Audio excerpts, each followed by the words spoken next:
Welcome back to my YouTube channel. যোৱাবাৰ হৈ যোৱা আইডিয়াৰি গ্ৰেড 4 ৰ কমপ্লিট কোৱেশ্চন 135টা কোৱেশ্চন আৰু 135টা উত্তৰ গোটেইখিনি লৈ আহিছো গোটেইখিনি চাম আমি ভিডিওটোত হেকলৈকে চাব বহুতেই কমেন্টত কৈ আছিল যে গোটেই কোৱেশ্চন পেপাৰখনৰ এনসাৰ লাগে আপোনাৰ কাৰণে ভিডিওটো আহি গল আপোনাৰ পৰা এটাই ৰিকুৱেষ্ট পাৰিলে প্লিজ লাইক কৰি দিব শেয়াৰ কৰি দিব এতিয়া আমি আৰম্ভ কৰো একৰ পৰা একদম স্টাৰ্ট কৰি 135 লৈকে যাম ঠিক আছে অলপ টাইম লাগিব আমাৰ প্ৰথম পাৰ্টটো হৈছে জিকে আৰু সোশ্যাল ষ্টাডিজ ইয়াতে বেছি সময় নালাগে ইয়াতে একো বুজিব লগা নাই আমি ডাইৰেক্ট কোৱেশ্চনটো আৰু উত্তৰটো চাম বাকি মেথছত অলপ বুজিব লাগিব ৰিজনিঙত বুজিব লাগিব কোৱেশ্চনটো ভিক্টোৰিয়া মেমৰিয়েল কোন ঠাইত অৱস্থিত আমি সকলোৱে জানো কলিকতাত অৱস্থিত তাৰপিছত নেক্সট কোৱেশ্চনটো হিমা দাসে কোনবিধ খেলত অংশগ্ৰহণ কৰে আমি সকলোৱে জানো ৰানিং কৰে বুলি কিন্তু কোনটো ৰানিং কৰে স্প্ৰিন্টস শৰ্ট ডিসটেন্স ৰানিং কৰে ঠিক আছে তাৰপিছত নেক্সট কোৱেশ্চনটো ডিসেম্বৰ 2021 বৰ্ষত অসম বৈভৱ বঁটা কোন গৰাকী ব্যক্তিক প্ৰদান কৰা হৈছিল এটো হ'ব ৰতন টাটা এনসাৰ অসম বৈভৱ অসমৰ যিমানবিলাক বঁটা আছে কোনে কেতিয়া পাইছে এখিনি আপুনি মনত ৰাখিব এক্সামত আহিব তেনেকে স্পৰ্টছৰ ওপৰত কোৱেশ্চন আহিব আপোনাৰ অলিম্পিকৰ ওপৰত কোৱেশ্চন আহিব ঠিক আছে আৰু কোনটো বস্তু কোন ঠাইত অৱস্থিত ইয়াৰ পৰা কোৱেশ্চন বাৰে বাৰে আহে যেনেকে মন্দিৰৰ ওপৰত আহিব পাৰে আমাৰ অসমৰ হিষ্টৰিকেল প্লেছৰ ওপৰত কোৱেশ্চন আহিব পাৰে মেডিকেল কলেজৰ ওপৰত আহিব পাৰে তাৰপিছত 4 নম্বৰ কোৱেশ্চনটো নৰেন্দ্ৰ মোদী ষ্টেডিয়াম কোন ঠাইত অৱস্থিত আহমেদাবাদ এটো লোকেশন বেস কোৱেশ্চন হয় ইয়াৰ পৰা বহুত কোৱেশ্চন আহে তাৰপিছত ইম্পৰ্টেন্ট অৰ্গানাইজেচন বিলাকৰ বিষয়ে আপুনি জানিব লাগিব ক'ত অৱস্থিত ঠিক আছে তাৰপিছত MPLAD ইয়াৰ LAD ৰ ফুল ফৰ্মটো সুধিছে এটো আনসাৰ হ'ব লোকেল এৰিয়া ডেভেলপমেন্ট তাৰপিছত 6 নম্বৰ কোৱেশ্চনটো কোন গৰাকী ব্যক্তিৰ জন্মদিনত অভিৰুচি ক্ৰীড়া দিৱস পালন কৰা হয় এটো হ'ব ভোগেশ্বৰ বৰুৱা নেক্সট কোৱেশ্চনটো আপোনাৰ এই দিৱস বিলাকৰ ওপৰতো প্ৰিপাৰেচন কৰিব লাগিব ইয়াৰ পৰা কোৱেশ্চন আহে অসমৰ হক বা ভাৰতৰ বা ইন্টাৰনেশনাল যিবিলাক দিৱস আমি পালন কৰো বছৰটোৰ তাৰিখ বিলাকত হে আপুনি মনত ৰাখিব লাগিব নিম্নলিখিত কোনটো স্থানে অসম আৰু অৰুণাচল সংলগ্ন কৰি আছে এটো আনসাৰ হ'ব ডিৰাক আপুনি অসমৰ মেপখন জানিব লাগিব ধুনিয়াকে তাৰ পৰা কোৱেশ্চন বহুত পাব আপুনি ইন্ডিয়ান সিভিল সাৰ্ভিস ICS যে এতিয়া UPSC বুলি কোৱা UPSC সিভিল সাৰ্ভিস এক্সাম বুলি কোৱা হয় আগতে ইন্ডিয়ান সিভিল সাৰ্ভিস আছিল ঠিক আছে হেই পৰীক্ষাটোৰ নাম পৰীক্ষাত উত্তীৰ্ণ হোৱা অসমৰ প্ৰথম গৰাকী ব্যক্তি কোন আছিল এটো হ'ব আনসাৰ আনন্দৰাম বৰুৱা নেক্সট কোৱেশ্চনটো প্ৰত্যেক ক্ৰিয়াৰে এক সমান আৰু বিপৰীতমুখী প্ৰতিক্ৰিয়া থাকে এই কথাটো সূত্ৰটো কোনে আগবঢ়াইছিল আমি সকলোৱে জানো সৰুতে পঢ়িছিলো ছাৰ আইজাক নিউটন ঠিক আছে মানে বিজ্ঞানৰ এনেকুৱা ধৰণৰ কোৱেশ্চন আহিব পাৰে তাৰপিছত নেক্সট জিম্বাবৱেৰ ৰাজধানী চহৰখনৰ নাম কি হাৰাৰে মই আগৰ ভিডিওটোত এই গোটেই ইম্পৰ্টেন্ট দেশবিলাক আৰু ৰাজধানী বিলাক দিছো গোটেই ইম্পৰ্টেন্ট দেশবিলাক আৰু কাৰেন্সি বিলাক দিছো তাৰ পৰা কোৱেশ্চন প্ৰত্যেকবাৰে আহিব আৰু আপুনি প্লিজ সেইখিনি চাই লব নেক্সট কোৱেশ্চনটো সংযুক্ত আৰব এমিৰেটৰ মুদ্ৰাৰ নাম কি মই অলৰেডি ক'লোৱে মুদ্ৰা বা কাৰেন্সি বাৰে বাৰে এক্সামত আহে ইয়াৰ এনসাৰটো হ'ব ডিৰাম মই গোটেই লিষ্টখন দিছো যোৱা ভিডিওটোত চাব কোন দুখন নগৰৰ মাজত নৰনাৰায়ণ হেতু অৱস্থিত যোগীঘোপা আৰু পঞ্চৰত্ন এনেকে বাকি দলং কিখনৰ বিষয়ে সুধিব পাৰে ব্ৰহ্মপুত্ৰৰ ওপৰত থকা তাৰপিছত আহোম ৰাজ্যৰ শেষ ৰজাজনৰ নাম কি বা কোন আছিল পুৰন্দৰ সিংহ এইবাৰ থাৰ্ড গ্ৰেডৰ আহিছে শেষ ৰাজধানী কি আছিল যোৰহাট লক্ষ্মীনাথ বেজবৰুৱাৰ কবিতা ও মোৰ আপোনাৰ দেশ প্ৰথমে ক'ত প্ৰকাশিত হৈছিল বাহিত প্ৰকাশিত হৈছিল তাৰপিছত বেংকক কোনখন দেশৰ ৰাজধানী থাইল্যান্ড মই কৈছোৱে ৰাজধানী বিলাক আপুনি জানিব লাগিব দেশবিলাকৰ আগৰ ভিডিওটোত পাব আপুনি তাৰপিছত গোপীনাথ বৰদলৈৰ ঠিক পিছতে অসমৰ মুখ্যমন্ত্ৰী কোন আছিল বিষ্ণুৰাম মেধি আগৰ ভিডিওটোত মই কৈছিলো অসম চিফ মিনিষ্টাৰ যিমান আছে আজিলৈকে আগৰ পৰা প্ৰথমৰ পৰা গোটেই লিষ্টখন আপুনি জানিব লাগিব তেতিয়াহে আপুনি ইয়াৰ পৰা এটা কোৱেশ্চন লৈ আহে অসমৰ সৰ্বপ্ৰথম চিকিৎসা মহাবিদ্যালয়খন কোন ঠাইত স্থাপিত হৈছিল চিকিৎসা মহাবিদ্যালয়ৰ ওপৰত কোৱেশ্চন আহিছে প্ৰথম হৈছিল ডিব্ৰুগড়ত নাম আছিল অসম চিকিৎসা মহাবিদ্যালয় নেক্সট কোৱেশ্চন নিম্নলিখিত কোনখন ঠাই নতুন দিল্লীৰ নিকটৱৰ্তী ইয়াৰ কাৰণে আপুনি মেপ জানিব লাগিব অলপমান হলেও কোনখন ঠাই ক'ত আছে গুৰুগ্ৰাম ইয়াতে অপচন বিলাক আছিল এনসাৰটো হ'ব গুৰুগ্ৰাম মাৰ্গাৰেট থেচ্চাৰ কোনখন দেশৰ প্ৰাক্তন প্ৰধানমন্ত্ৰী আছিল এটো ইংলেণ্ড নেক্সট কোৱেশ্চনটো ৰাছিয়া আৰু আলাস্কাৰ মাজৰ জলভাগ কি বুলি কোৱা হয় বেৰিং প্ৰণালী ইংলিছটো চাব পাৰে বেৰিং ষ্ট্ৰেইট নিম্নলিখিত কোনখন চহৰ সাগৰ তীৰত অৱস্থিত নহয় সেইটো দিছে আপুনি এইটোৰ কাৰণে মেপখন চালে ধুনীয়াকৈ গম পাব মুম্বাই চেন্নাই কোচিন এইবিলাক সব সাগৰৰ পাৰত বেংগালুৰুটো এনসাৰ হ'ব কাৰণ নহয় কোনটো দিছে বেংগালুৰু নেক্সট কোৱেশ্চনটো নিম্নলিখিত কোনবিধ বাহনক ৰাষ্ট্ৰীয় ঘাইপথত আপোনাৰ ফাষ্ট টেগৰ তলৰ পৰা ৰেহাই দিয়া হয় হেতু এম্বুলেন্সক তলৰ পৰা ৰেহাই দিয়া হয় এটো একদম কমন সেন্স লগালে আপুনি এনসাৰ দিব পাৰিব অসমৰ প্ৰথমটো আধুনিক ৰংগমঞ্চ বান থিয়েটাৰ কোন ঠাইত অৱস্থিত তেজপুৰ তাৰপিছত নিম্নলিখিত কোনখন দেশ দক্ষিণ আমেৰিকাৰ অন্তৰ্গত আপুনি এইখিনিও জানিব লাগিব যে কোন কোনখন মহাদেশত কোন কোনখন দেশ আছে ঠিক আছে এবাৰ হলে ওপৰে ওপৰে চাই যাব এটো আমাৰ বলিভিয়া দক্ষিণ আমেৰিকাৰ অন্তৰ্গত বলিভিয়া নেক্সট কোৱেশ্চন টু ভাৰতৰ স্বাধীনতা সংগ্ৰামৰ কোনটো আন্দোলনত কনকলতা বৰুৱা শহীদ হৈছিল ভাৰত ত্যাগ আন্দোলন আমাৰ অসমৰ বীৰসমূহৰ বিষয়ে আপুনি জানিব লাগিব কোৱেশ্চন আহিব পাৰি প্ৰথম ভাৰতীয় মহাকাশচাৰী কোন আছিল এটো হ'ব এনসাৰ ৰাকেশ শৰ্মা তাৰপিছত অসম ৰাজ্যিক সংগ্ৰহালয় আসাম ষ্টেট মিউজিয়ামৰ কথা উঠিছে এটো গুৱাহাটীত অৱস্থিত নিম্নলিখিত এটো এটা লোকেশন বেস কোৱেশ্চন হয় নিম্নলিখিত সকলৰ কোন গৰাকী অসমৰ কেবিনেট মন্ত্ৰী হিচাপে হেহতিয়াকৈ নিযুক্তি লাভ কৰিছে জয়ন্ত মল্ল বৰুৱা সেই সময়ৰ এটো কাৰেন্ট এফেয়াৰ আছিল ঠিক আছে এতিয়া আপুনি কাৰেন্ট এফেয়াৰ কিনি চাব লাগিব তাৰপিছত কোনটো বৰ্ষত দূৰদৰ্শনে ভাৰতৰ ৰঙীন টেলিভিছন অনুষ্ঠান আৰম্ভ কৰিছিল 1982 চনত বোয়িং কোম্পানীৰ প্ৰাথমিক উৎপাদন সামগ্ৰী কি বোয়িং কোম্পানী আপোনাৰ এৰোপ্লেন বিলাক বনায় বিমান বাহন বিলাক বনায় তাৰপিছত নিম্নলিখিত সমূহৰ কোনটো মৌল নহয় এটোৰ এনসাৰ হ'ব কোৱাৰ্টজ ঠিক আছে ইংলিছত এনেকুৱা কোৱাৰ্টজ নিম্নলিখিত ক্ৰীড়াসমূহৰ কোনটো বল ব্যৱহৃত নহয় কোনটোত বল আমি ব্যৱহাৰ নকৰো আমি সকলোৱে জানো বেডমিণ্টনত আমাৰ ইয়াতে কক বুলি কোৱা হয় যেটো ব্যৱহাৰ কৰো আপোনাৰ তাত কি বুলি কোৱা হয় নাজানো তাৰপিছত প্ৰতি বছৰে মে মাহৰ 4 তাৰিখে নিম্নলিখিত কোনটো দিৱস পালন কৰা হয় দিৱসৰ ওপৰত দেখা পালে আপুনি কোৱেশ্চন আহি থাকে ৰেড ক্ৰছ এণ্ড ৰেড ক্ৰিসেন্ট দিৱস ইংলিছটো এটো চাব পাৰে তাৰপিছত 1994 বৰ্ষত চৰকাৰী সেৱা শাখাত ৰামন মেগছেছে বটাটি কাক প্ৰদান কৰা হৈছিল এটো হ'ব ডক্টৰ কিৰণ বেদী ইংলিছটো আপুনি চাওক আপুনি নিম্নলিখিত সমূহৰ কোনটো ভাৰতৰ প্ৰথমটো কৃত্ৰিম উপগ্ৰহ এটো হ'ব আৰ্যভট্ট নেক্সট কোৱেশ্চন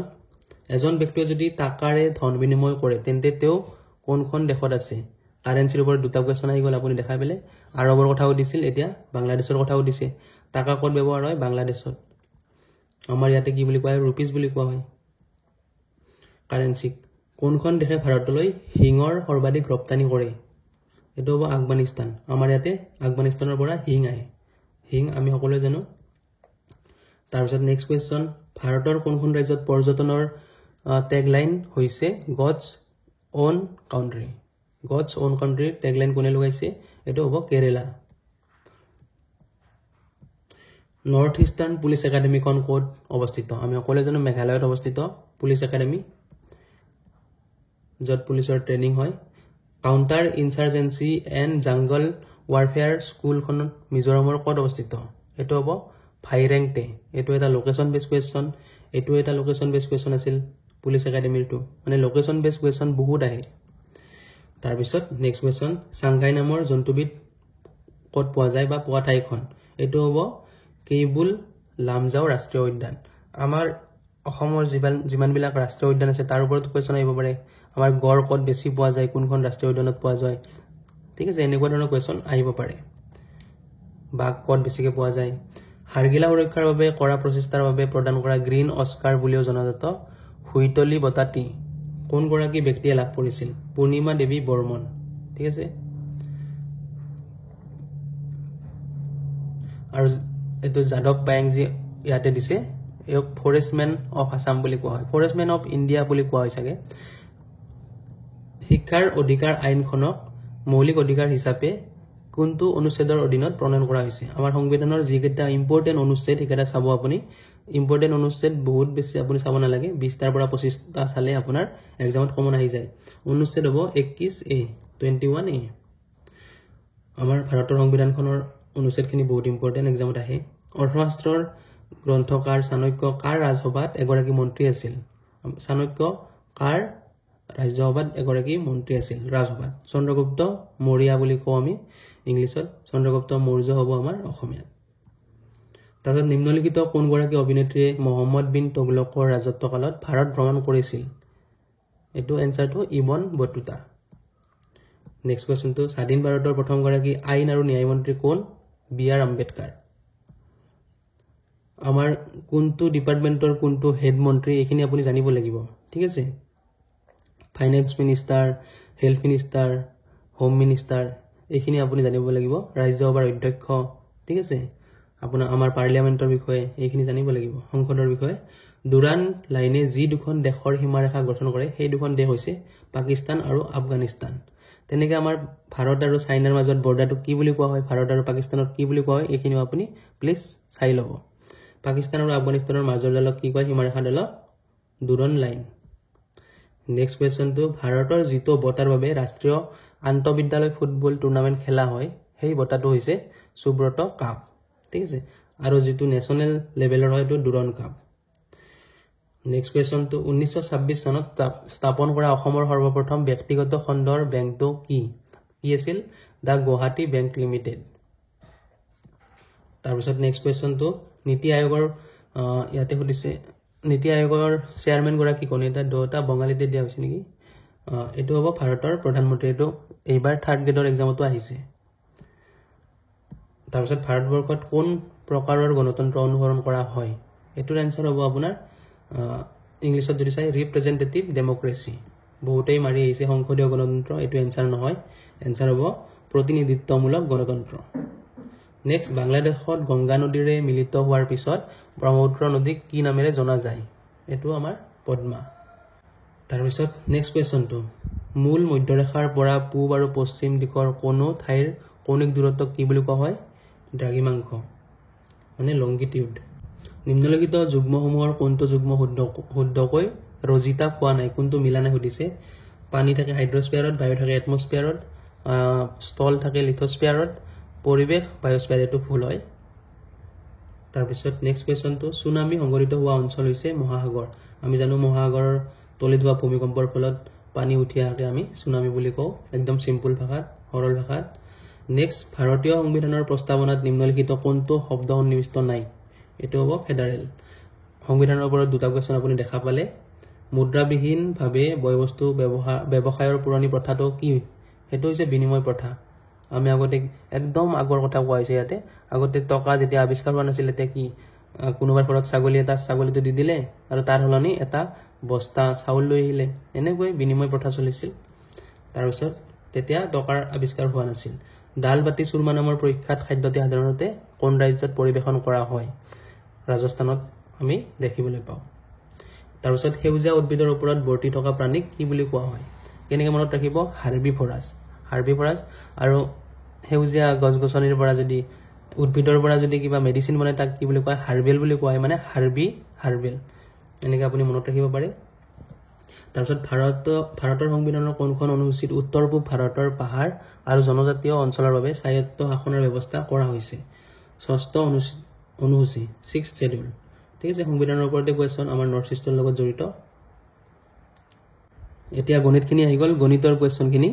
আমি গণিতৰখিনি লাষ্টত চাম আপোনাৰ যদি ধৈৰ্য আছে আপুনি লাষ্টত চাব পাৰিব এতিয়া আমি লাষ্টৰ পৰা ষ্টাৰ্ট কৰিম ঠিক আছে গণিতৰখিনি শেষত চাম একদম আগতে চাই লও ভিডিওটো কিমান দীঘল হয় এটো শেষৰ কোৱেশ্যনটো ইয়াতে উঠিছে প্ৰদত্ত আৰিটো সম্পূৰ্ণ কৰিবলৈ প্ৰয়োজন হোৱা অংশটো চিনাক্ত কৰা এইবিলাক বহুত ইজি হয় দেখাইছো আপুনি ইয়াতে চাব পাৰে এইখিনি মিলিবৰ কাৰণে আমাক এনেকুৱা এটা চিন লাগিব ঠিক আছে আৰু কোণাত কি লাগিব ইয়াতে কোণাত কি আছে এটা সৰু বৰ্গও আছে ঠিক আছে আমি ইয়াতে চাম কোণাত বৰ্গ ক'ত আছে এই দুটাৰ আছে এটোটো আছে ঠিক আছে কিন্তু এনেকুৱা এটা লাইনও থাকিব লাগিব যেটো ইয়াতে লাইন আছে এনেকৈ লাইন থাকিলে মিলিব এনেকৈ লাইন থাকিব লাগিব ইয়াতে এটা বৰ্গ থাকিব লাগিব ঠিক আছে ইয়াতে লাইনও আছে ইয়াতে বৰ্গও আছে আৰু এনেকৈ চিনডালো আছে ঠিক আছে মানে এনসাৰটো আপোনাৰ এইটো হ'ব মানে বি টো এনসাৰ হ'ব ঠিক আছে নেক্সট কুৱেশ্যনটো ইয়াতে সুধিছে স্বচ্ছ চিতত অকা প্ৰদত্ত আৰিটো বিন্দু যুক্ত ৰেখাত ভাঁজ দিলে আৰিটো দেখিবলৈ কেনেকুৱা হ'ব তাক চিনাক্ত কৰা এইটো আপুনি চালে গম পাব এই 3 নম্বৰটো এনসাৰ হ'ব C2 নেক্সট এক্সৰে চিহ্নিত চিত্ৰটোৰ দাপোন প্ৰতিবিম্ব চিত্ৰটো কি হ'ব এটোৰ এনসাৰ হ'ব আপোনাৰ এইটো অপশন ডি নেক্সট ইয়াতে সুধিছে আপোনাৰ আন সময়তকৈ অমিল চিত্ৰটো চিনাক্ত কৰা ইয়াতে আমি চাব পাৰো যে ইয়াতে বাহু কেইটা আছে 1 2 3 4 5টা বাহু আছে মানে 5ডাল এই আছে এইবিলাকক কি বুলি কয় ইংলিছত চাই লো এবাৰ লাইন বুলি একো নাই ইয়াতে আমি লাইন বুলি কম ইয়াতে যিমানটা বাহু আছে ইমানটা লাইন আছে ইয়াতে 3টা বাহু আছে 1 2 3 তিনডাল লাইন আছে এনেকে ইয়াতে 1 2 3 4 5 6টা বাহু আছে ইয়াতে কেৱল ফুল আছে যে 1 2 3 4 চাৰিটা বাহু আছে কিন্তু লাইন 3ডাল আছে এটো অশুদ্ধ অমিল হ'ব ঠিক আছে তাৰপিছত নেক্সট কোৱেশ্চনটো ইয়াতে চাব পাৰে প্ৰদত্ত চিত্ৰসমূহ অধ্যয়ন কৰা আৰু কোৱেশ্চন মাৰ্ক থকা চিহ্নটোত বহিব পৰা চিত্ৰটো বিচাৰি উলিওৱা এটো একদম সহজে হয় আপুনি এটো চাই লওক ইয়াতে কি কৰিছে প্ৰথম গোলটো দিছে তাৰ পিছত ভিতৰত এটা কি দিছে বৰ্গ এটা দিছে লাষ্টত কি কৰিছে বৰ্গটো বাহিৰত দি দিছে আৰু বাহিৰত থকাটো ভিতৰত সোমাই দিছে আপুনি ইয়াতেও সেম যদি এনেকে কৰে ঠিক আছে প্ৰথমতে ত্ৰিভুজ এটা দিছে তাৰ পিছত এটা এনেকুৱা সোমাই দিছে তাৰ এটো বাহিৰত লৈ যাব লাগিব আৰু ত্ৰিভুজটো ভিতৰত সোমাই দিব লাগিব ক'ত আছে এটো এনসাৰ বি নেক্সট কোৱেশ্চনটো ইয়াতে সুধিছে প্ৰদত্ত চিত্ৰৰ কোনটো অংগৰ ক্ষেত্ৰত ইয়াৰ আভ্যন্তৰীণ কোণসমূহৰ যোগফল 360 ডিগ্ৰীতকৈ কম আমি যদি চাও d2 ইয়াতে প্ৰত্যেক বৰ্গ এটাত প্ৰত্যেকটা কোণতে 90 কে থাকে 9 4 গুণ 36 360 ডিগ্ৰী ইয়াতে আছে কিন্তু ইয়াতে এটোত চাবৰে c2 এটো এটা সমকোণীয় ত্ৰিভুজ ইয়াতে তিনিওটা আমাৰ কিমান আছে 60 ডিগ্ৰীকৈ 180 ডিগ্ৰী মানে এটো এনসাৰ হ'ব c নেক্সট কোৱেশ্চনটো এটা লুডু গুটি দুবাৰ প্ৰক্ষেপ কৰি পোৱা ফলাফল চিত্ৰত দেখুওৱা হৈছে তাৰপিছত ইয়াক কি সুধিছে ইয়াৰে 5 লিখা পিঠিটোৰ ঠিক বিপৰীত পিঠিত থকা অংকটো কি ইয়াৰে এনসাৰ হ'ব আমাৰ 3 আপুনি চালেই ধুনীয়াকৈ গম পাব নেক্সট কোৱেশ্চন এনেকুৱা আহিব পাৰে এনেকুৱা আহিছিল এই চিত্ৰসমূহৰ কোনটো চিত্ৰত আন চিত্ৰসমূহতকৈ পৃথক ইয়াতে চাব পাৰে আপুনি ইয়াতে এটো দিছে 1 2 3 1 2 3 ডাল লাইন আছে ইয়াতে 1 2 3 ডাল লাইন আছে 1 2 3 ডাল লাইন আছে ইয়াতে আছে 4 ডাল 1 2 3 4 এটো হ'ব অমিল নেক্সট কোৱেশ্চনটো ইয়াতে কি সুধিছে হাতী মাংসভোজী আৰু বাঘ এই শব্দকেইটা তলত দিয়া কোনটো ভেনচিত্ৰই প্ৰতিনিধিত্ব কৰিব আমি এটা চালি গম পাও মাংসভোজী হৈছে বাঘ মানে দুটা একেলগে থাকিব মাংসভোজী আৰু বাঘটো হাতীটো হৈছে মাংসভোজী নহয় সেই কাৰণে ই বেলেগকে থাকিব ইয়াতে বাকি কিটা সব একেলগে আছে মিক্স আছে কিন্তু ইয়াতে এটা বেলেগ কিটা হৈছে মানে হাতীটো এটো বুলি বুজি আমি আৰু মাংসভোজীটো ডাঙৰটো বৃত্ত মাংসভোজীৰ ভিতৰত কি আহিব ইয়াতে ভিতৰতটো হ'ব বাঘ ঠিক আছে এটো হ'ব আনসাৰ নেক্সট আদিতত থকা প্ৰশ্নবোধক চিহ্ন এই প্ৰশ্নবোধক চিহ্নটোত কি হ'ব হেতু সুধিছে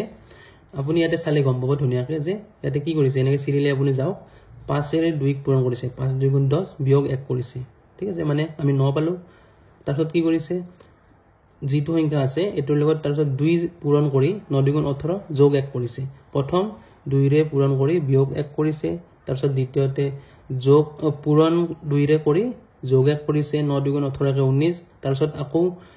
19 2 গুণ 38 বিয়োগ 1 কৰিছে 2 ৰে পূৰণ কৰিছে আৰু প্ৰথম বিয়োগ কৰিছে তাৰছত যোগ কৰিছে তাৰছত বিয়োগ কৰিছে এনেকৈ গৈ আছে আমি আনসাৰটো পাম 597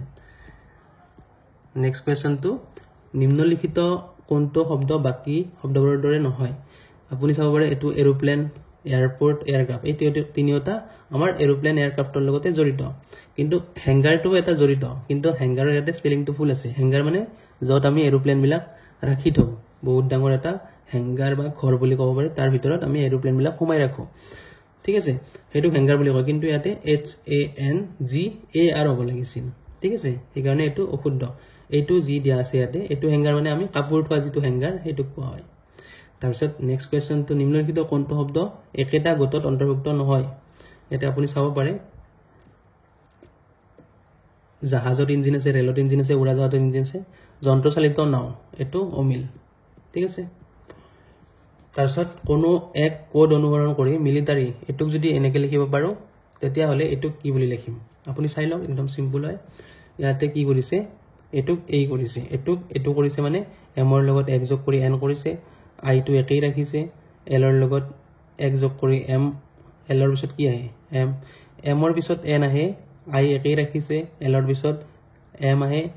i টো একেই ৰাখিছে মানে s ৰ পিছত কি আহে u আহে a টো একেই ৰাখিছে তাৰ পিছত r ৰ লগত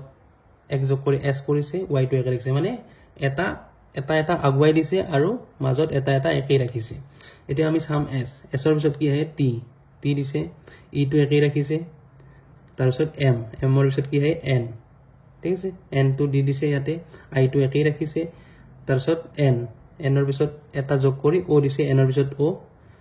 a একেই ৰাখিছে r ৰ পিছত s দি দিছে ইয়াতে y টো একেই ৰাখিছে একদম সিম্পল এনেকুৱা সেম কোৱেশ্চন এইবাৰো আহিব পাৰে ঠিক আছে ভালকে আপুনি চাই লব নেক্সট যদি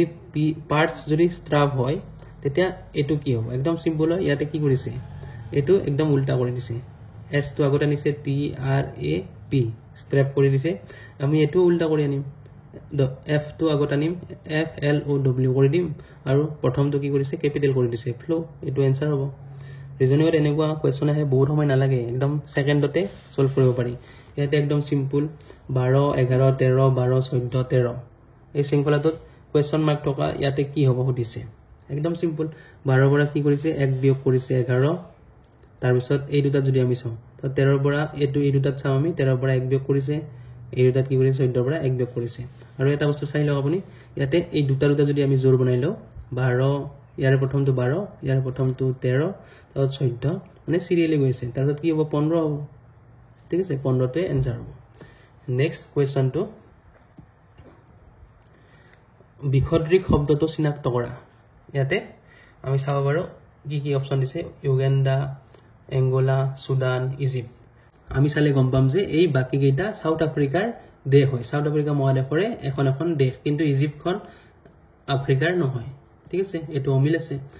নেক্সট সুধিছে ইয়াতে একদম সিম্পল এতে কি সুধিছে 36 34 30 28 আৰু 24 ঠিক আছে ইয়াৰ পিছত কি হ'ব সুধিছে ইয়াতে আমি চাব পাৰো 36 ৰ পৰা কি কৰিছে আমি ব্যৱধান বিলাক চাব লাগে ৰিজনিংত সিৰিজ ৰিজনিংত তেতিয়া আমি ধুনিয়াকৈ উলিয়াব পাৰো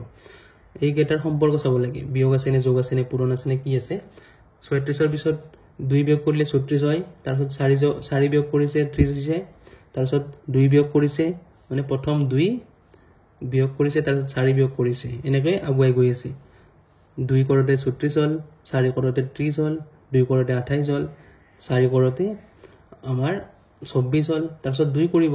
22 হ'ব তাৰ পিছত 4 কৰিব 18 18 হ'ব 22 আৰু 18 आंसर কৈছে ঠিক সন্মুখত এটা যুগ্ম সংখ্যা আৰু ঠিক পিছত এটা ইংৰাজী স্বৰবৰ্ণৰে প্ৰদত্ত শৃংখলাটোত কিমানটা সাৰি আছে आंसरটো হ'ব ডি তিনিটা নেক্সট কোৱেশ্চনটো কোনো এক সাইকেল দৌৰ প্ৰতিযোগিতাত কমলক ঠিক চেৰ পেলাই মহিত আগবাঢ়ি আছিল ইয়াৰ কাৰণে মই বেলেগকে ভিডিও বনালে প্লিজ আপুনি বেয়া নাপাব ইয়াতে দীঘল হ'ব কাৰণে কৈ আছো আপোনাৰ এটো आंसर হ'ব কিৰণ নেক্সট কোৱেশ্চনটো আপোনাক এনেকৈ সুধিছে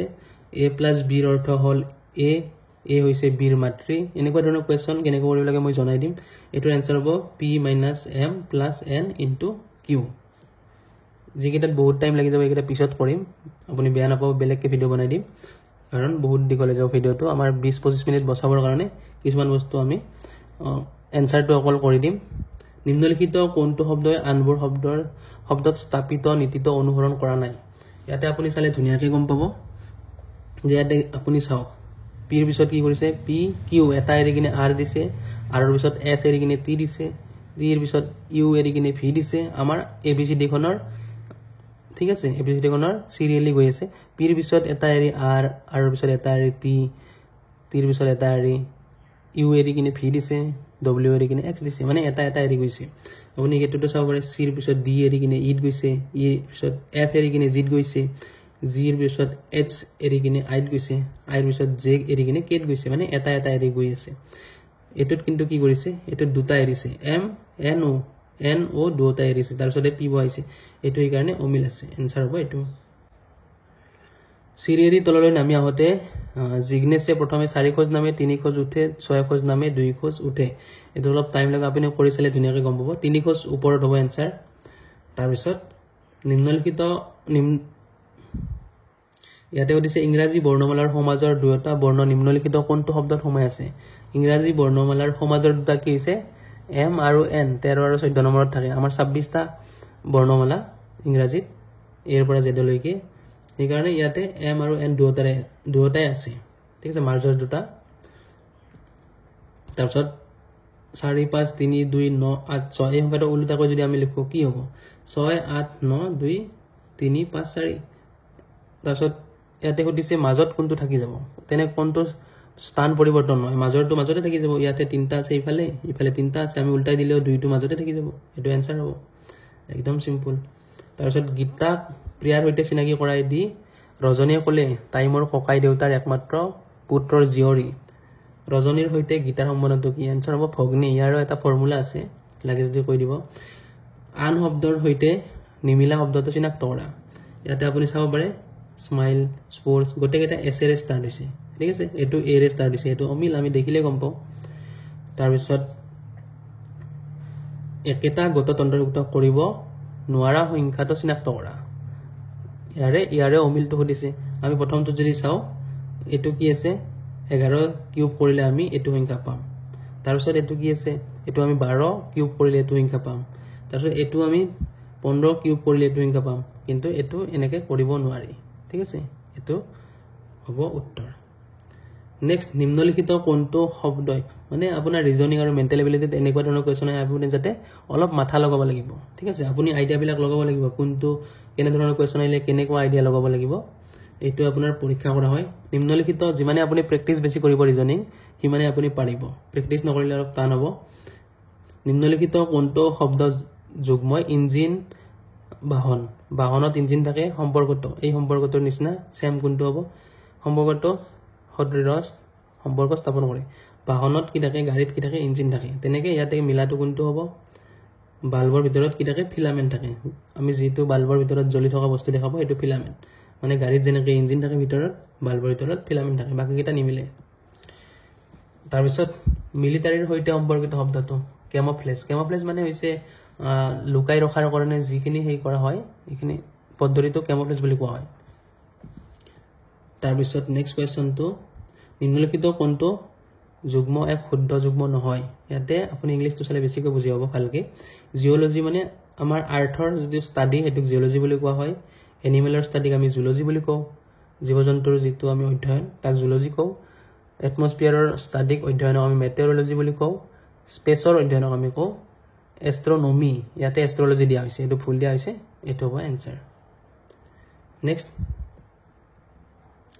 নিম্নলিখিত কোনযোৰ শব্দই নতুন দিল্লী চাৰমিনাৰ এই সম্পৰ্কটোৰ সদৃশ সম্পৰ্ক? ভিক্টোৰিয়া মেমৰিয়েল ক'ত আছে? কলিকতাত আছে। তাজমহল ক'ত আছে? আগ্ৰাত আছে। কিন্তু লালকিল্লা চেন্নাইত নাই, এইটো হ'ব এনচাৰ। নেক্সট কুৱেশ্যনটো, এইটো অলপ টাইম লাগি যাব আপোনাৰ। যে প্ৰথমতে কি কৈছে, আৰম্ভণিতে 2 ধৰিব দিছে আপোনাক। প্ৰথম 2 ধৰি ল'ব, 2ৰ লগত 4 যোগ কৰিব 6 হ'ব। তাত কি কৈছে 1 বিয়োগ কৰা 5 হ'ব। তেতিয়া যদি 15তকৈ সৰু হয় সংখ্যাটো, আমি কিমান পাই আছিলোঁ? 2 4 6 6 5। এইটো 15তকৈ সৰু। 15তকৈ হ'লে কি বুলি কৈছে যে 1লৈ গুচি যোৱা। আমি আৰু প্ৰথম ইয়ালৈকে গুচি যাব লাগিব। 5 পাইছিলোঁ আমি, 5ৰ লগত তাৰপিছত কি কৰিম? 4 আৰু যোগ কৰিম, 9 পাম, 9ৰ 1 গেলি 8 পাম। তাৰপিছত আকৌ সুধিছে যে যদি মানে চিৰিয়েলি আমি যাই থাকিব লাগিব। ধুনীয়া কুৱেশ্যন। যদি 15তকৈ সৰু হয় তেতিয়া এতিয়াও আমাৰ সৰু হ'ল, 8 হৈছে। 8ৰ পৰা আমি 4 আৰু এনেকৈ কৰি যাব লাগিব। আপুনি শেষত কি হ'ব? 18 এনচাৰ পাব। মই মেথছৰ লগত এইটো কুৱেশ্যনো কৰি দিম যেতিয়া আমি মেথছৰ ভালকৈ ভিডিঅ' বনাম। ইয়াতে সুধিছে যে 2 6 24 60 120 216 এই শৃংখলাটোৰ অমিলটো সুধিছে। আমি ইয়াতে অলপ মাথা লগাব লাগিব যে এইটো কেনেকৈ বহাইছে, 2ৰ পিছত 6 কেনেকৈ বহাইছে, আমি সম্বন্ধটো জানিব লাগিব। 2ৰ পিছত 6 কেনেকৈ বহাইছে, 6ৰ পিছত কি ফৰ্মুলাত 24 বহাইছে, তাৰপিছত 24ৰ পিছত কি ফৰ্মুলাত 60 বহাইছে, এইখিনি আমি মাথা লগাব লাগিব। ৰিজনিঙত যিমানে প্ৰেক্টিচ কৰিব সিমানে পাৰিব, একদম সহজ হয়।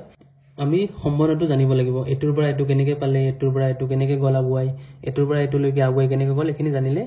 আমি ধুনীয়াকৈ কৰিব পাৰোঁ। প্ৰথম কি কৰিছে? 2 কিউব কৰিছে, 2 কিউব বিয়োগ 2 কৰিছে, 2 2 4 4 2 8। 2 কিউব কৰিলে আমি 8 পাম, বিয়োগ 2 কৰিলে 6 পাম, ঠিক আছে। এনেকৈ ৰিলেশ্যন বনাইছে। তাৰপিছত 2ৰ পিছত 3 কিউব কৰিছে, 3 3 9 9 3 27, 3 কিউব মানে 27, 27 বিয়োগ ইয়াতে 3, যিমানৰ কিউব কৰিছে সিমান বিয়োগ কৰিছে। ইয়াতে 4 কিউব কৰিছে, 4 কিউব বিয়োগ 4 কৰিছে। তাৰপিছত 5 কিউব কৰিছে, 5 কিউব বিয়োগ 5 কৰিছে। এনেকৈ গৈ আছে। তাৰপিছত আমাৰ শেষত এইটোৰ পৰা এইটো নিমিলে, এইটো এনচাৰ হ'ব 216। আপুনি প্লিজ কৰি চাব প্ৰেক্টিচ। তাৰপিছত সুধিছে ইয়াতে 7ৰ পিছত 10, 7 10 15 22 30 42 55 এই অনুক্ৰমটো চিৰিজটোৰ অমিলটো সুধিছে। ইয়াতে আমি চালে গম পাম, ইয়াতে আমি ৰিলেশ্যন চাব লাগিব, এইটোৰ পৰা এইটো কেনেকৈ হ'ল, এইটোৰ পৰা এইটো কেনেকৈ হ'ল। ৰিজনিঙত চব আমি ৰিলেশ্যনকেইটা চাব লাগে, সম্বন্ধটো চাব লাগে কেনেকৈ ফৰ্মুলা লগোৱা হৈছে 7 ৰ পৰা 10 3 যোগ কৰিছে তাৰপিছত 10 ৰ পৰা 15 লৈকে কি যোগ কৰিছে 5 যোগ কৰিছে মানে 2 2 বঢ়াই যাই থাকিব চাব 7 ৰ পৰা 3 যোগ কৰিল 10 ৰ পৰা 5 যোগ কৰিল তাৰপিছত কি কৰিব 5 আৰু 2 বঢ়াই দিব 15 ৰ পিছত 7 যোগ কৰিল তাৰপিছত 7 যোগ কৰি যেহেতু এবাৰ 9 যোগ কৰিম 22 ৰ লগত 9 যোগ কৰিলে আমাৰ কি হ'ব লাগে 31 হ'ব লাগে ইয়াতে 30 টো ভুল 7 ৰ লগত 3 যোগ কৰিছে তাৰপিছত 10 ৰ লগত 5 যোগ কৰিছে মানে 2 2 কৈ বঢ়াই গৈ আছে 3 যোগ কৰিছিল তাৰপিছত 5 কৰি দিলে তাৰপিছত 7 কৰি দিছে এনেকে ইয়াতে এটো ভুল আছে নেক্সট কোৱেশ্চনটো এটো যদি এটো হয় এটো মানে কি হ'ব ইয়াতে আপুনি একদম চালেই গম পাব ইয়াতে কি কৰিছে এটো কেনেকৈ কৰিছে ইয়াতে প্ৰথমটো p2 আৰু h2 কাটি দিছে ঠিক আছে ইয়াতে আমি প্ৰথমটো আৰু লাষ্টটো কাটি দিম n আৰু এটো কাটি দিম এটো হ'ব আনসাৰ তাৰপিছত choose the correct order to complete the sentence এটো আপুনি চালে নিজে গম পাব আপোনাৰ আনসাৰ হ'ব c ঠিক আছে প্ৰথম এটো হ'ব তাৰপিছত এটো হ'ব তাৰপিছত এটো হ'ব তাৰপিছত এটো হ'ব আপুনি প্লিজ চাই লব we are all worried about the financial condition of the company এটো ইংলিশত আহি গল কি বহিব ইয়াতে ড্যাশ দিছে a gifted scientist Newton ইয়াতে কি বহিব some of the most fundamental laws এটো discovered হ'ব ঠিক আছে আবিষ্কাৰ কৰিছিল love for one's country is known as patriotism যাক আমি দেশ প্ৰেম বুলি কওঁ তাৰপিছত a number of vehicle traveling together under the escort এটো escort এটা গলে কি বুলি কোৱা হয় এটো কনভয় বুলি কোৱা হয় বহুতখন আপুনি আৰ্মিৰ গাড়ী ৰাস্তাত যদি দেখা পায় একেলগে গৈ আছে এটো কি বুলি কোৱা হয় কনভয় বুলি কোৱা হয় মন্ত্ৰীৰ গাড়ী আপুনি দেখা পাব ৰাস্তাত আগত বহুত কেইখন পিছত বহুত কেইখন হেতু সব কনভয় বুলি কোৱা হয় no student or teacher should be given this famous reference book given submit your assignment within 10 days of the announcement I always get nervous when I have to speak in front of an audience bloom ইয়াতে কি বুঝিছে চাইলো ইয়াতে হদিছে synonym মানে একে অৰ্থ বুজোৱা pompous মানে হৈছে হাউটি timid মানে হৈছে coward মানে ভয়াতুৰ ভাৰ্চু মানে হৈছে morality তাৰপিছত ইয়াতে হদিছে antonyms মানে opposite মই যোৱা ভিডিওটোত আপোনাক বহুতটা antonyms আৰু synonyms দিছো তাৰ পৰাই আপোনাক আহিব বুলি কৈছো আপুনি প্লিজ চাই লব harass মানে আপোনাৰ ইয়াৰ উল্টাটো হদিছে harass মানে আপনা পৰিচান কৰা harassment কৰা তাৰ উল্টাটো হ'ব comfort gorgeous মানে আপোনাৰ beautiful হ'ব ইয়াৰ অৰ্থটো কিন্তু উল্টাটো হদিছে dull তাৰপিছত bloom মানে ফুল এটা ফুলক bloom বুলি কোৱা হয় ইয়াৰ উল্টাটো হদিছে wilt মৰই যোৱা এখিনি হল তাৰপিছত আমাৰ ইংলিশৰ কিনিও খতম এতিয়া বাকি থাকিল মেথছৰ কিনি মেথছৰ এটো প্ৰথম প্ৰশ্ন ইয়াতে কি হদিছে ইয়াতে কৈছে 4/5 যোগ ইয়াতে ব্ৰেকেটত কি দিছে বিয়োগ 3/10 ইকুৱেল টু x + 1 1/2 তেতিয়া x ৰ মান একদম সিম্পল হয় এটো আপুনি এনেকৈ কৰিব পাব 4/5 ইয়াতে প্লাস এ মাইনাস এ আমি ব্ৰেকেটটো গুচাই ললে ইয়াতে প্লাস আৰু মাইনাসটো পূৰণ কৰিব লাগে প্লাস এ মাইনাস এ কি হ'ব -3/10 ইফালে কি আছে x আৰু এই দুটা যদি আমি ভগ্নাংশ কৰো 2 1 * 2 = 3 ওপৰত 3 হ'ব তলত কি হ'ব 2 এতে মাজত যোগ আছে আমাক x ৰ মান উলিওৱা দিছে 4/5 - 3/10 আমি 2 ভাগত 3 তো আমি ইফালে আনিলে কি হ'ব আগত যোগ চিন আছে বিয়োগ হৈ যাব ঠিক আছে বিয়োগ 2 ভাগত 3 ইফালে x টো থাকি গল আমাৰ x ৰ মান তো উলালে হৈ গল এতিয়া এনেকৈ যদি থাকে আমি কি কৰিম তিনিওটাৰ লসাগু উলিয়াম লসাগু কিমান হ'ব মানে এই তিনিওটাৰে হৰণযোগ সংখ্যা হ'ব লাগিব সৰু সংখ্যাটো আমি সকলোতকৈ সৰু সংখ্যা পাম এই তিনিওটাৰ হৰণযোগ এটো হ'ব 10 তাৰপিছত 5 এৰে 10ক কিবা যায় দুইবাৰ যায় ঠিক আছে দুইবাৰ যায় যেহেতু ওপৰত কি আছে 4 হেতু 2 ৰে আমি 4 পূৰণ কৰিম 2 4 * 8 তাৰপিছত 10 এৰে 10ক কিবাৰ যায় এবাৰ যায় ওপৰত 3 আছে 1 3 * 3 বিয়োগ আছে মাজত 3 2 ৰে 10ক কিমান বাৰ যায় 5 বাৰ যায় 5 ওপৰত 3 আছে 5 3 * 15 আৰু মাজত কি আছে বিয়োগ এটো আমি কৰিলে ইয়াতে একোনে মানে প্লাস আছে 15 3 18 -18 হৈ গল আৰু যোগ 8 -18 পৰা যোগ 8 গলে কিমান থাকিল 10 থাকিব ঠিক আছে এত ওপৰত 10 হৈ যাব আৰু -10 হৈ যাব ওপৰত আৰু তলত 10 কাটা কাটি গলে 10 1 * 10 आंसर হ'ব -1 এটো হ'ব आंसर নেক্সট 62 ত কি দিছে চাও ইয়াতে হদিছে আপোনাৰ যে 7 সেন্টিমিটাৰ ব্যাসাৰ্ধৰ এটা বৃত্তৰ পৰিসীমাৰ দৈৰ্ঘ্যক এটা বৰ্গক্ষেত্ৰ গঠন কৰিবলৈ ব্যৱহাৰ কৰা হ'ল বৰ্গক্ষেত্ৰৰ বাহুৰ জোখ হ'ব বাহুৰ জোখ উলিয়াব দিছে পাই মানে আমি জানো 7/22 পাইটো কি দিছে আমি গম পাম এতিয়া আমি জানো যে বৃত্তৰ পৰিসীমা কিমান এটো এটা সূত্ৰ 2 পাই r ইয়াতে পাই মানে কি দিছে 2 পূৰণ কৰিম পাই 7/22 r মানে কি দিছে ইয়াতে 7 সেন্টিমিটাৰ r মানে ব্যাসাৰ্ধ 7 সেন্টিমিটাৰ দিছে ইয়াতে বহাই দিম 7 কাটা গল 22 আৰু 2 থাকি গল ওপৰত 22 2 46 আমি পাই গলো এটো পৰিসীমাটো পালো 44 ঠিক আছে মানে ধৰা হল এটো বৃত্ত এটো যদি আমি এটা লাইন বনাই দিও মানে তেতিয়া কিমান দীঘল হ'ব লাইনডাল 44 সেন্টিমিটাৰৰ হ'ব বৃত্ত যদি আমি লাইন এডাল বনাই দিও খুলি দিও যদি বৃত্তটো আপুনি বুজি পাইছে তাৰ পিছত কি উদিছে যে এই 40 এই বৃত্তটোৰ যেটো পৰিসীমা 46 সেন্টিমিটাৰক এটা বৰ্গ বনাব দিছে ঠিক আছে বৰ্গ বনাব দিছে বৰ্গ মানে কি চাৰিওটা বাহু সমান এটা 46 সেন্টিমিটাৰক আমি চাৰিওটাত সমান ভগাই দিব লাগিব কিমানকে ভাগ কৰিব 11 কে 11 ইফালে 11 ইফালে 11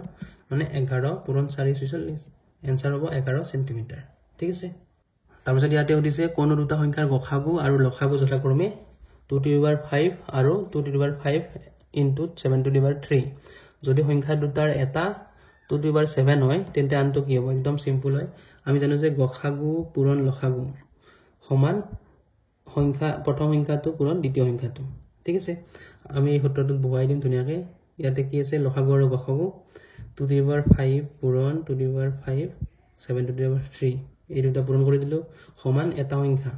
2^7 পূৰণ আনটো সংখ্যা আমাক উলিয়াব দিছে আমি নাজানো সেইকাৰণে আমি x ধৰিম নাজানাটো x ধৰিলো এতিয়া আমি এটো সলভ কৰিলে হৈ গল আপুনি ইয়াতে চাব পাৰে প্ৰথম আমি এটো ইফালে আনিম x টো ইফালে ৰাখি দিম সমান চিহ্নৰ ইফালে 2^5 পূৰণ 2^5 7^3 যদি ইফালে আনো আমি 2^7 টো তলত গুচি যাব 2^7 হৈ যাব ইকুৱেল টু x এটো আমি সলভ কৰিলে হৈ গল তাৰ পিছত এটো 2 আছে এটো 2 আছে এটো 2 আছে তিনিটাতে 2 2 আছে এনেকৈ থাকিলে 2 কি হ'ব ওপৰত থকা দুটা যদি তলতটো সমান থাকে তেতিয়া ওপৰ বিলাক কি হয় প্লাস মাইনাস হয় ওপৰত এই দুটা আছে কাৰণে প্লাস হ'ব এটো হৰণৰ আছে এটো কাৰণে মাইনাস হৈ যাব 2^5 প্লাস 5 মাইনাস হ'ব 7 যেটো এটো তলত আছিল আমি মাইনাস কৰিম তাৰ পিছত কি থাকি গল 7^3 থাকি গল এতিয়া আমি চালে ধুনিয়াকৈ গম পাছে 10 10 ৰ 7 গেলি 10 ৰ 7 গলে 3 2^3 7^3 এটো হ'ব आंसर নেক্সট হলিছে √/1296 সমান x স্কয়াৰ তেন্তে x ৰ মান উলিয়াব দিছে আমি আৰামত এটো আমি যদি কিমান পূৰণ কৰিলে এটো কি দুটা সেম সংখ্যা পূৰণ কৰিলে আমি এটো পাম এটো উলিয়াব পাৰিলে আমাৰ √/টো ভাঙা যাব তেতিয়া আমাৰ একদম ইজি হৈ যাব 1296 আপুনি অপচনত চাই কিনেও চাব পাৰে যে এটো আমি একবাৰ চাইলো যে 6 পূৰণ 6 36 এতিয়া আপুনি 36 পূৰণ 36 এবাৰ কৰি চাওক তেতিয়া আপুনি আৰামত এটো পাই যাব 1296 মানে 36 স্কয়াৰ মানে 1296 এতিয়া 1296 ৰ ভিতৰত আছে মানে এটা এনেকৈ আছিল আমি ৰুটটো ভাঙিব লাগিলে কি হ'ব 36 হৈ যাব আৰু ইফালে কি আছে x স্কয়াৰ 36 ক স্কয়াৰ কৰিলে কিমান হ'ব 6 স্কয়াৰ = x স্কয়াৰ এটা স্কয়াৰ দুটা আমি কাটি দিম x = 6 টো হ'ব आंसर এনেকৈ আপুনি অপচনৰ পৰা চাব পাৰে যে এটো এবাৰ কৰি চাও হেকত যেটো 6 আছে আমি প্ৰথম এটো কৰি চাম আৰু এনেকৈ কৰি চাব পাৰে যে প্ৰথমটো আপুনি কৰি চালে 5 পূৰণ 5 25 হল তাৰ পিছত 25 পূৰণ 25 কিমান হ'ব 625 এটো নিমিলিল এনেকৈ আপুনি কৰি চাওতে আপোনাৰ মিলি যাব এটা অপচন ঠিক আছে নেক্সট মেথছতে অলপ টাইম লাগে বাকি টাইম নালাগে আমি এটোটো অপচন বিলাক চালে গম পাম প্ৰথমতে আপুনি চাই লওক এটো ডি অপচনটো যদি চাও 1000 ৰ 20% কিমান হ'ব 200 হ'ব ঠিক আছে আমি 200 টো যদি এটা চাও আমি 800 টকাত কিনি বস্তুটো 1000 টকাত বেচিলো ইয়াতে কিমানত বেছি হেতু দিছে 1000ত বেচিলো আৰু আমি 200 টকা লাভ পালো মানে এটো কিমান হ'ব 1000 ৰ 20% হ'ব এটো হ'ব आंसर ইয়াৰ কাৰণে মই বেলেগকে ভিডিও বনাই দিম মেথছৰ কাৰণে বহুত সময় লাগি যাব ভিডিওটো অলৰেডি বহুত দীঘল হৈ গল আপলোড দিয়াত প্ৰবলেম হয় 0.5 মিলিমিটাৰ বেধৰ কাগজৰ শীট এখন একাধিক বাৰ ভাঁজ কৰি ইমান সেন্টিমিটাৰ আকাৰৰ এটা ছিদ্ৰ মানে এটা ছিদ্ৰ এটা আছে আৰু ইমান মিলিমিটাৰ কাগজ এখন দিয়া হৈছে কাগজখন কিমান বাৰ একবাৰ ফোল্ড কৰিম আমাৰ ডাবল হৈ যাব তাৰপিছত আকৌ ফোল্ড কৰিম আকৌ ডাবল হৈ যাব মানে কিমান বাৰ ফোল্ড কৰিলে আমি ইমান ডাঙৰ এটা ছিদ্ৰ আমি নোহোৱা কৰিব পাৰিম মাৰিব পাৰিম এটো কোৱেশ্চনটোত ভুল আছিল এটো হ'ব লাগিছিল 12.8 সেন্টিমিটাৰ হ'ব লাগিছিল এটা ইয়াতে মিলিমিটাৰ দিছে আমি এটো মিলিমিটাৰ কৰি লম 128 মিলিমিটাৰ হ'ব এটা আপোনাৰ 0.5 মিলিমিটাৰ বেডৰ কাগজৰ কথা কৈছে 0.5 আমি এক জাপ দিলো কাগজখনক তেতিয়া 2 গুণ কৰিম এক জাপ দিলে মানে ডাবল হৈ গল তেতিয়া আমি 1 পাম তাৰপিছত 1ক আৰু আমি দুইবাৰ দুগুণ কৰিম আৰু এক জাপ দিম মানে দুগুণ কৰিম 2 পাম 2ক আৰু এবাৰ জাপ দিলে আৰু ডাবল হৈ যাব 4 হ'ব আৰু আকৌ এবাৰ জাপ দিলে আমাৰ কি হ'ব 8 হৈ যাব এনেকৈ আমি যদি কৰো আমি 8 বাৰ ফোল্ড কৰিব লাগিব 8 বাৰ আমি এনেকৈ ডাবল কৰিব লাগিব তেতিয়া হ'ব আমাৰ এই 128 টো ওলাই যাব এটো হ'ব এনসাৰ 128 মিলিমিটাৰ ওলাই যাব 8 বাৰ ভাঁজ দিলে হৈ যাব এটা আয়ত ক্ষেত্ৰৰ দিক 15 সেন্টিমিটাৰ আৰু কালি 150 সেন্টিমিটাৰ স্কয়াৰ যদি কেৱল দিঘৰ বৃদ্ধিৰে আয়তৰ কালি 1n1/3 গুণলৈ বৃদ্ধি কৰে তেন্তে আয়তৰ নতুন পৰিসীমা কিমান হ'ব 60 সেন্টিমিটাৰ এনসাৰ হ'ব নেক্সট এটা ভিডিও বনাম মেথছৰ কাৰণে ইয়াতে কেৱল উত্তৰখিনি কৈলো নিম্নলিখিত সমূহৰ কোনটো হৈছে বহুপদ ৰাশি x - 2 নেক্সট সংখ্যাক্ৰম ইয়াতে সুধিছে যে এই কেইটাৰ গড় আমি প্ৰথমতে কি কৰিম গটিকেইটা যোগ কৰি দিম যোগফলটোক আমি ইয়াতে যিমানটা সংখ্যা আছে এটোৰে হৰণ কৰি দিম আমি এনসাৰ পাম 7 নেক্সট ইমান হৰণ ইমানৰ সমীকৰণটোত ইমান কোৱেশ্চন মাৰ্ক টকাটো কি হ'ব আমি গম পাম যে হৰণ কৰি চালে 0.01 এনসাৰ হ'ব নেক্সট নিম্নলিখিত ভগ্নাংশৰ সমূহৰ কোনটো আটাইতকৈ ডাঙৰ এটো হ'ব আমি দেখিলে গম পাও যে ধৰা হল এটো বস্তু দুই ভাগ কৰিলো এটো ভাগ যিমান ডাঙৰ হ'ব আমি যদি এটা বস্তু 4টা ভাগ কৰো তেতিয়া ইয়াৰে এটা ভাগ কি হ'ব এটো ভাগতকে এটো যিমান ভাগৰ দুটা ভাগ কৰিলে এটো ভাগ ডাঙৰ হ'ব 4টা ভাগ কৰিলে বস্তুটো এই ভাগটো সৰু হৈ যাব এনেকৈ আমি চাম যে যিমানে আপুনি বেছি ভাগ কৰিব ইয়াতে 15টা ভাগ কৰিছে সৰু 15টা ভাগ কৰি লৈছে তাৰপিছত তাৰ 14 ভাগ তেতিয়া অলপমান ৰৈ যাব মাত্ৰ মানে আটাইতকৈ ডাঙৰ কোনটো হ'ব ভগ্নাংশৰ এতিয়া মানে এই ভগ্নাংশটো চালে আমি গম পাম যে 15 ভাগৰ 14 এই অংশটো কিমান বেছি কভাৰ কৰিব সকলোতকৈ বেছি কভাৰ কৰিব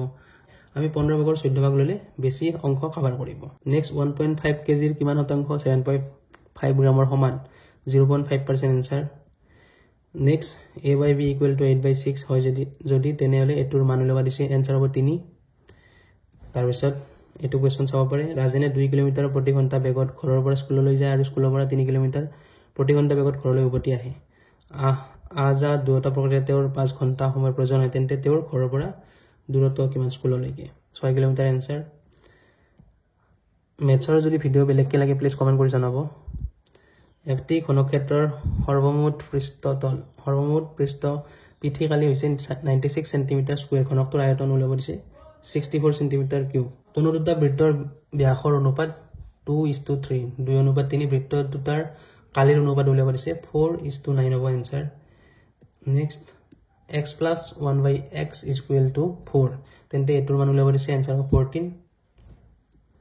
তাৰপিছত 12 সেন্টিমিটাৰ বাহুৰ দৈৰ্ঘ্যৰে সমবাহু ত্ৰিভুজ এটাৰ কালি 36√3 সেন্টিমিটাৰ স্কয়াৰ বহুত সময় লাগি গল ভিডিওটো পাবতকৈ ৰবিয়ে পাকঘৰৰ মজিয়া কিছুমানখিনি চাই ল'ব পাৰে আপোনাৰ এনসাৰটো হ'ব 384 তাৰপিছত ইয়াত 80 নম্বৰটোৰ এনসাৰ হ'ব 1440 এটোৰ এনসাৰ হ'ব আপোনাৰ -2 আপুনি কৰিলে গম পাব -a প্লাস +a মাইনাস মানে বদমা সূত্ৰটো প্ৰয়োগ কৰিলে আপোনাৰ ওলাই যাব -2 তাৰপিছত কি দিছে ইয়াতে এটা পাশাগতিৰ 6টা পৃষ্ঠক্ৰমে এটো সম্ভাৱিতাৰ কোৱেশ্চন হয় 1/3 এনসাৰ তাৰপিছত a = b আৰু a = 3 তেন্তে এটোৰ মান উলিয়াব দিছে 9 হ'ব এনসাৰ তাৰপিছত শতকৰা বছৰি ইমান % সৰল সুতত পৰিশোধ কৰিব লাগে ধনৰ মান উলিয়াব দিছে এনসার হ'ব 6025 টকা যদি a greater than b এটো আমাক চাব দিছে ইয়াৰে কোনটো উক্তি সত্য উলিয়াব দিছে -a lesser than smaller than -b answer হ'ব আজিৰ কাৰণে এইখিনিয়ে থ্যাংক ইউ